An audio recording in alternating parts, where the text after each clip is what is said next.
प्रभाग क्रमांक 2 के अंतर्गत में हूँ। ये बावला का क्षेत्र लगता है और अभी तक यहाँ पे सफाई का कोई नामो निशान नहीं है। आज 27 मई है, ये आप देख सकते हो। ये चेंबर है और इतनी दूरी में ये चेंबर है। ये देखो, ये यहाँ पे सफाई हो रही है कि नहीं हो रही बराबर? आज कितना साल हो गया सफाई। तो ये सब पूरा गटर का चेंबर खुला हुआ है। लिख के दिया है, हम लोग अर्जी लिख के दिए। आपने अर्जी लिख करके दिया? कौन सा प्रभाग लगता है? ये प्रभाग समिति 2 है। तो मतलब फिर भी सुनवाई नहीं होती है। अभी मानसून आने वाला है, अभी बारिश गिरेगी और ऐसे में फिर हमारे इधर कारखाने में इतना पानी भर जाता है। पीछे रोड बना है ना जो। अच्छा। हाँ, तो गटर नाला से साफ होता ही नहीं।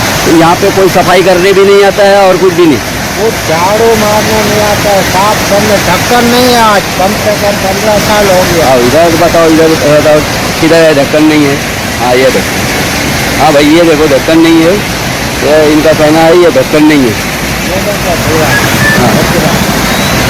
गटर बोल रहा है, कम से कम 10 फुट का गटर है। तो ये एक बात बताओ, ये जो सब पूरा चेंबर जो खुला हुआ है, तो आने जाने में यहाँ पे स्ट्रीट लाइट भी कहीं नहीं दिखाई दे रही है, तो लोगों को गिरने पर डर और तो कई गाड़ी अंदर गिर जाती है। अच्छा। कई गाड़ी, बाइक वाले भी गिर जाते हैं, गाड़ी वाले गिरते हैं।